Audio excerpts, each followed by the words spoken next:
Greetings and welcome back to Monster Prom. My name is Patchable and this is the Monster Prom second term DLC.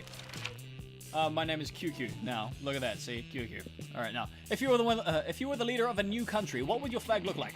Flags are outdated symbols that lead to unnecessary nationalist exaltation. We will replace flags with a national QR code that will provide Taco Bell coupons and lead you to my SoundCloud. No. Just Garfield's face. It's a power move. There's no doubt you're the supreme leader of your land. And if no one stops you from making Garfield the flag of your no one will stop you. Okay. I'll go for a simple three-colored stripe approach. I'll try that one. Okay. You know what? Since I've just clicked smart, how about I choose Calculester? How would you talk a cop out of arresting you? Use your gaming skills. Everyone knows that a police officer has to drop any charges on you if you manage to beat them in a fair Yu-Gi-Oh card duel. Use your seduction skills. Wink. They don't call it fuck the police for nothing. Use your acting skills. Convince the officer you're actually the police. And you know what? For the overkill, make them pay you a fine. So creative. I'm so creative. What's the sexiest type of knowledge a lover can have? How to set stuff on fire, an accurate approximation of all fictional characters' genitalia. Nope. Lyrics in these songs, Bachelor in Engineering. Yep. I guess because I want to go for Calculester. What would be a deal breaker for a potential lover? The person is boring, the person lacks taste, the person thinks Asuka is the best waifu. Asuka. Okay. The person lacks manners, the person is a coward, the person hates the outdoors. Coward. Set him up with Damien. Damien and Calculester is going to be the first interaction we have, so. Let's see. I'm plenty smart. I'm not very bold. I'm not very charming. The day in image automatic takes place. Everything seems lost, but you deliver an inspirational speech that fuels your team's spirit, leading to a spectacular comeback. You're clearly a natural born leader. You can plus new charm. Damien's got Calculester backed into a corner. Things look heated. You head over to see what's the matter. Quit holding out on me, butthole. I know you got a secret weapon. Damien, please. Not all robots have a secret weapon. Bullshit. Even my dad's lawnmower has a secret weapon. Inconsistent information. Hell does not have lawns. Well, okay. It's really more of a tank than a lawnmower. And the weapons aren't so much secret as they are numerous. Hey, you're just trying to distract me by making me think about a rad tank. You're not getting off that easy. Show me your secret weapon. You better defuse the situation before it turns extremely violent. But will you defuse it by distracting Damien or by revealing Cal's secret? Damien, I know where Calculester's secret weapon is. It's in the most hidden location of all, Portugal. Hey, what about this button that says super secret weapon, do not press? Of course, Portugal. That's where basically everyone hides their secret weapons. Ha, you learn something new every day. Be right back. I'm gonna drive my dad's lawnmower over to Portugal and fuck some shit up. I am confused. You claimed that my secret weapon is located in Portugal. I do not have a secret weapon in Portugal. This is lying? If so, please teach me how to do it. It seems highly useful. You're always happy to share your deceitful ways with a winning pupil. You and Calculester grow closer and you gain +2 smarts and +1 fun. Yay!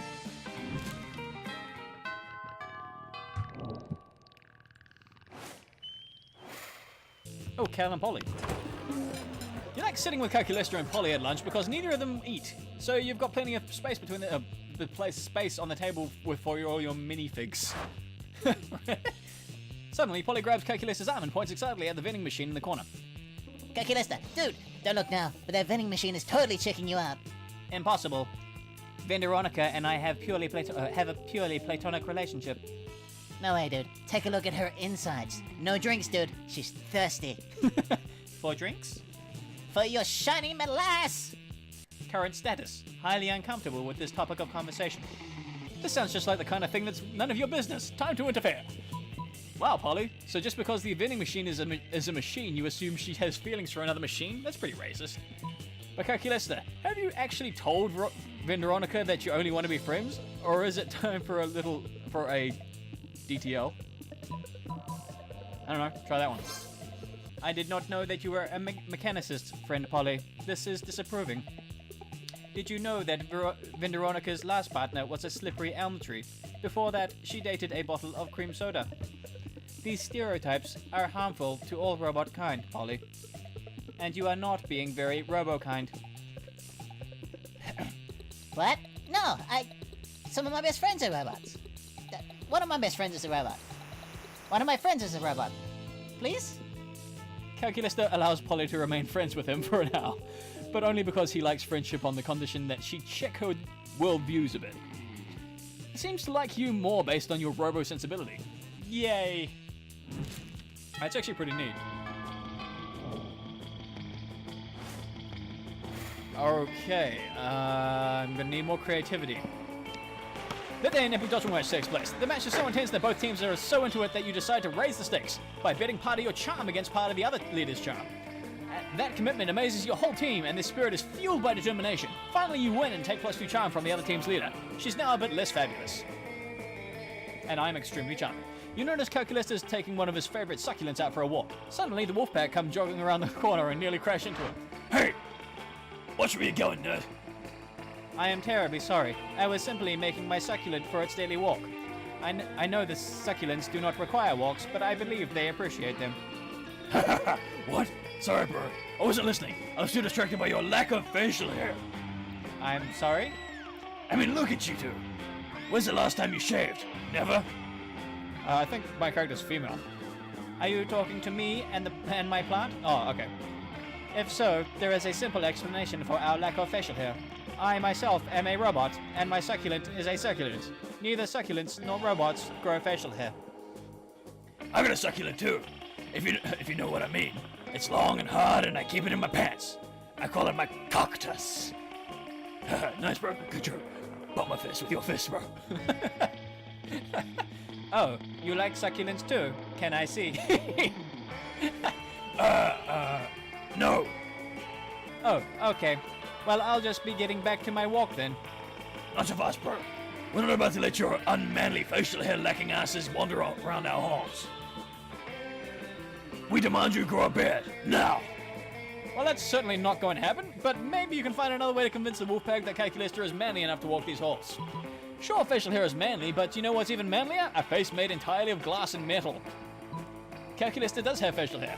It just doesn't carry it with him all the time, duh. Fucking hell! Whoa! Your plant has a glass and metal face? No, I am the one with a glass and metal. Hey guys, this dude says his plant has a glass and metal face. I didn't even know plants had faces. Well, I need one way to find it out. Headbutt! The leader of the Wolfpack slams his face into Calculester's potted plant over and over again until it's nothing but fine paste and dirt. Oh no. That didn't feel like headbutting metal and glass. That felt like headbutting dirt, leaves, and some pretty sharp pottery. Looks like plants aren't tough at all, aren't so tough after all. No, they are plants. They are delicate and pure, and I value them deeply as my sole window into the joys of being an organic life form. Haha, sounds lame. Later, Wiener. Fucking hell. The Wolfpack jogs off, leaving Calculester to slowly, tragically sweep up the remains of his plant friend. God damn it. The Wolfpack is pretty stupid, but you're stupider for not realizing how stupid they would be. You lose -2 smarts and -1 fun. God damn it. I hate myself for that. I do. They killed Calculester's friend. They killed his friend. I'm really short on boldness. Then you skip class and just hang out in the bathrooms because you respect no authority. I guess some people just want to watch the world burn. By skipping class and hanging out in the bathrooms, you give pleasure as shits and gain plus 2 boldness. You see Calculester delicately applying water to one of his favorite little succulents with an eyedropper. He looks so peaceful until Leonard shows up with a smug grin on his shitty face. Hey, Calculester, what you doing? Watering your succulent? I bet you think you're a true succulent fan, huh? If by fan you mean one who has a strong interest or admiration for a particular person or thing, then yes. Oh yeah? Well, if you're such a succulent fan, name 3 of their albums. I do not understand. Ha! It was a trick question. Succulents don't have albums. A true fan would have known that already. But I assure you, friend Leonard, I feel the closest mechanical equivalent to love for my little plants. Love? Fandom isn't about love. It's about the wanton accumulation of memorabilia. How many succulent posters do you have? 0. That's what I thought. Meanwhile, I got 19. I got more posters than I got walls to hang them on. Looks like the only true succulent fan here is me. This claim is distressing, and yet I cannot disprove it. But you can. Time to let everybody know the ultimate standard for determining a true succulent fan. A true succulent fan has every succulent, including the uncut versions, and at least one succulent signed by its creator, God. A true succulent fan would actually be a fan. No, not again. Okay, I think I'm going to end up failing and just pretty much showing everyone what it's like to fail with Calculester instead of giving the proper ending. Is that true? If so, it would seem that the 36 internal cooling fans I contain make me a true fan after all. You contain fans? That's cute, QQ. Don't say a true fan contains fans. Me? I actually am a fan. Check it out. Why are you making that noise? Why are you windmilling your small arms? I'm a fan. You clearly are not. Yes, I am. They continue like this for hours, neither one willing to give up. So you are hypnotized by the display of utter idiocy that you miss class and lose -2 smarts and -1 boldness. So I am failing miserably because I suck at this game. God damn it. When you arrive at Scott and Calculester's table, Scott isn't there. He comes back when you sit down, clearly delighted. Oh man, everyone's butts smell great today. It's like a bouquet of butts. A butt Q, but quit. And look at this, QQ is here too. Hey QQ, I bet you also have a butt for me to sniff. Scott, I advise you to terminate your current course of action. What? Translating previous utterance into Scott-readable format. One moment, please. Scott, smelling butts equals bad. But how can smelling butts be bad? And smelling butts is good. It is not good. It is bad. See also uncouth, invasive, and totally nasty.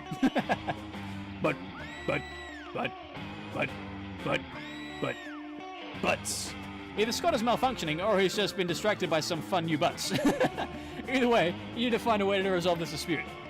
You don't understand Calculester. You use complex analytical software to understand your surroundings. Scott's complex analytical software is smelling butts.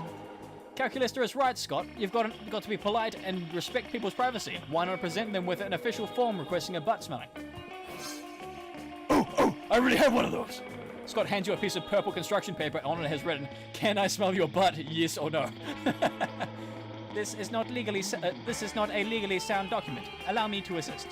Calculester prints out 500 copies of a very official-looking bureaucratic form and hands them to Scott. He's clearly put some thought into this. Form A55 Anal Olfactory Rendezvous Request. Wow, it's even got a seal form from the Bureau of Unliteral Tush Tasting. Do you see now, friend Scott? Bureaucracy can be fun. Yeah, I want to go pass this out to everybody. With Scott gone, Calculester prints you out a single copy of a different form and hands it to you. It's Form ILU 6969 Romance Escalation Consent Request. Nice. Oh, that's great. That is awesome. Alright, now I'm gonna need to get my fucking smarts back.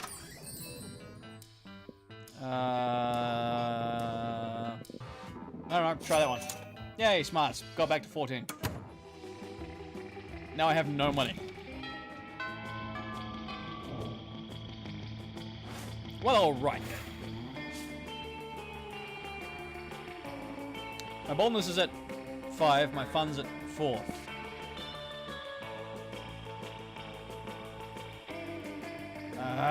Boldness. That day you skip class just to hang out in bathrooms because you expect no authority, but you don't stop there. You want the whole world to know how reckless you are for the rest of eternity, so you do some graffiti on the wall. No way! The graffiti says, "I'm bold as fuck," and you know what? It turns out the wall is a magical wall that grants wishes. What a wall! A deep voice sounds from within the walls, saying, "Well, not bold as fuck, but maybe a bit bold." And then you gain +2 boldness. Oh boy, that's an opinionated wall. Anyway, lucky you. It's always nice to see your friend succeed, and by the increase in employees in Vera's illegal law firm, she's clearly doing well. Hello, friend QQ. Have you come to this place for carbon-based life forms to rid themselves of their waste in order to file a lawsuit, which I am told is the primary function of this location? Calculester is an ideal secretary as he loves to help. can perform research instantaneously and type an infinity number of words per minute. And I'm the ideal apprentice because... For the last time, Zoe, you are not my apprentice because you have no interest in my law practice or helping me acquire vast sums of money. You're clearly only here to research another of your stupid fan fictions. My spooky high court legal counsel, are you guilty of love? It's not stupid. Clearly you're worried. Taking me on would lead to a lawyer-apprentice love story. That is not the case. Oh my god! Is that because you're already involved in a lawyer's secretary love story with Calculester? I demand you speak to a lawyer immediately. You have come to the right place, friend Dahlia. Dahlia, yep. As everyone knows, bathrooms are the most common location to take care of legal problems. For far too long, I've attempted literal battle to claim the 8th Circle of Hell from the Levi clan. So now I shall attempt to defeat them in a legal battle. Dahlia, my wealthy friend, I would be more than happy to assist. But Damien is our friend. Sounds like repressed sexual tension to me. Everything sounds like repressed sexual tension to you. True that. I have brought with me this chest full of spoils of war, prepared to pay any price for your legal advice. Friend Dahlia, a quick search has informed me that the Aquino clan has never controlled the 8th Circle of Hell, and the Levi clan claimed it quite fairly. It would seem that you have little to no claim on what is rightfully friend Damien's kingdom. Zip it, Robbie Secretary. You know nothing about the law, and there's a little to no chance that Dahlia is not loaded, and I'm therefore happy to take her on as a client for a large sum of money. You have chosen the right side, fiendish Gorgon. What is the plan for my legal victory? The plan? Yes, the plan. Which I have one of because I am a very qualified lawyer, and your case for which you have absolutely no legal grounds whatsoever certainly will be winnable. We just need to, bring in a surprise witness, shut objecting over and over again. A surprise witness? How inspiring. I love surprises, specifically ambushes. I love doing ambushes. Yes, and what is a surprise witness if not an ambush of the defendant? And then I can bring my army and hit the wretched Damien with a real ambush. And then halfway through you can realize that the best way to get through hell, and the hell that is life, is together, and then you can ambush with passionate kisses. Friends Vera, Dahlia, Zoe, and QQ, certainly we will not allow Dahlia to attack Damien with an army. Of course we will. Anything for my richest, wealthiest client. Dahlia, I will build you an ironclad case formulated entirely based on the element of surprise. It is an ingenious plan. I shall slaughter Damien where he stands. Absolutely. Which is quite the surprise for him, and our many, many surprise witnesses. Rather than carefully selecting the jury, I will let them be a surprise. In fact, I want the whole thing to be such a surprise, I'm not even going to give you a court date. And you can leave this treasure here as a deposit and give me increasingly large sums of money at random intervals to keep the surprise going. Vera, you are a phenomenal and clearly competent lawyer, who I trust completely. I eagerly await the surprise week trial. Crushed it. Zoe and Calculester are thrilled that you're not going to let Damien be killed. Vera is hyped about the money, and you're thrilled that she gives you +2 money and +1 charm. We didn't get anything out of, we didn't get any likes out of Cal for that. You know the old joke, a robot and a vampire sit down at a cafeteria table to not eat? Friend Liam, you seem quite focused, thus I apologize for interrupting. But I cannot help noticing that you are frequently absorbed in your technology to the exclusion of all else. As a piece of technology myself, I must admit to being the synthetic equivalent of flattered. But something does not compute. I spend my days and nights longing for organic connection, trying and failing to artificially generate the sensation of being loved. But you, with the entire organic population of this high school at your fingertips, choose to instead use your fingertips to stimulate your fart smartphone advice. Your fart phone? It intensifies my loneliness just to watch. Lean into that feeling. Loneliness is the third coolest emotion right behind tsundere and none. I do not wish to lean into that feeling, Liam. I wish for you to lean out of it. You don't know what you're asking, Cal. Do you know how many photos are shared on Instagram alone every hour? 3,958,333.33 repeating. It was supposed to be a rhetorical question, but you have only strengthened my point, which is this. What if, while I was away from my phone seeking organic connection, one of those Instagram posts were to be bad? Who would post a devastatingly consenting emoji? Who would ironically share it along with a gif of Marcel Duchamp languidly smoking a cigarette? Who, I ask you, who? The internet is defenseless without me. I cannot miss a moment. Counterpoint. This is unhealthy and bad, and you should not do it anymore. Wow, things are getting pretty heated in this cafeteria table. You better resolve this dispute one way or another before your ice cream melts. Do I have ice cream? Awesome. Leave Liam alone, Calculester. No. Calculester's right. A puppet show? I would be grateful for the opportunity to engage in your organic lifeform custom of pretending inanimate objects as I once was, have thoughts and feelings and opinions as I do now. Of course, a robot doing a puppet show. It's so meta. All that I do is metal, for metal is what I am made of. Incorrect audio input. Apologies, I realized that you said meta. The puppet show will be meta, friend Liam. We will make it all that you wanted and more. And so you do. Calculester uses the internet in his mind to get all the information Liam would have gotten from his various platforms, which you and Calculester then translate through a puppetry in the style of Kabuki, weighing kult, Guignol marionettes, and Julie Taymor. Liam is finally off his phone, and you and Calculester had a wonderful and artistic bonding experience. That was cool. I enjoyed that one. Even if I couldn't read some of the names. God fucking damn it. He's not gonna like me enough. I'm gonna fail this. As they draw rehearsing for the class play, it's as though the muses themselves are descending to give you a figure of roll 6. Your performance is intense and inspiring. It'll be remembered for generations, which is pretty rad by high school play standards. Game plus new creativity. Afterwards, Calculester manages to catch you alone, and you can tell he's nervous because he prints out a piece of paper that says, "I am nervous," from his crotch. Hello, friend QQ. I have recently completed an inventory of my feelings repository and found numerous romantic feelings for you. I am having trouble interpreting these feelings. Are they good? Are they bad? Is your love a virus? I do not know. However, I have determined that the best way to find out for sure is to confront you directly. Would you like to go on a date with me? Yes, no. You immediately shout, "Why?" so loud that passing students think you're having an existential crisis.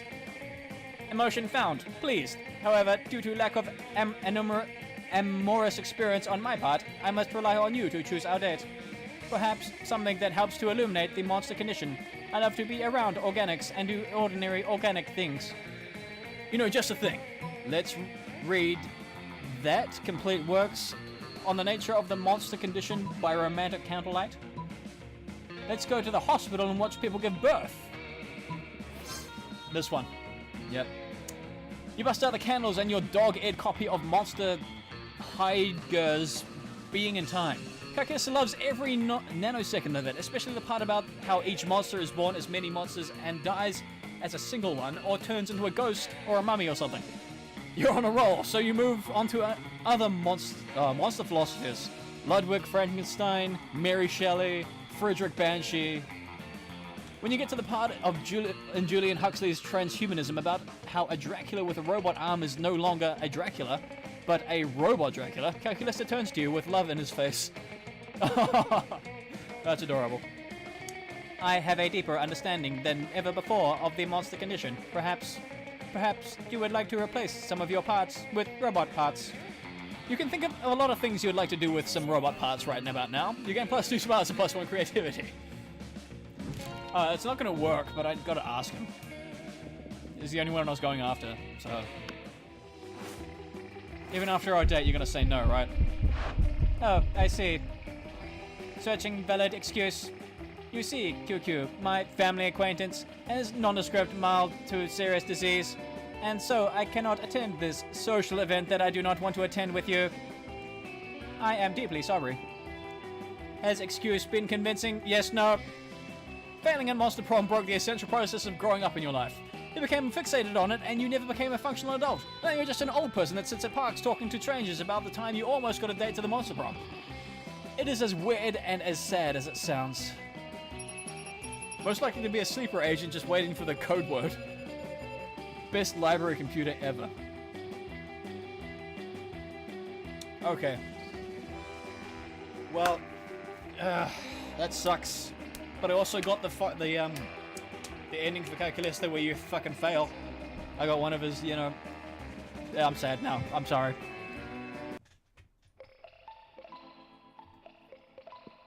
Those 3 weeks were maybe the most epic and absurd weeks of our lives. After the Monster Prom, we kept living our lives, falling in love, battling for friendship, and learning who we are and who we could be. And you know what? Like it always does, life happened, and it was wonderful. Calculester went to the Robo University and majored in mecha robotics. He now is 250 feet tall and fight against... wait, what? He now is 250 feet tall and fight against weird giant creatures predicting Tokyo 3.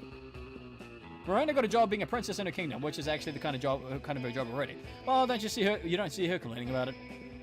Polly graduated from doing lots of whatever that is, and now she appears to hallucinate people and acts as their spirit animal. For those 3 weeks, the Monster Prom seemed larger than life, and then it was gone, just like that. The battle for Monster Prom might have ended then, but there were plenty of battles left in the war called youth. But once again, we were young and afraid, and we were ready to start. Toodles!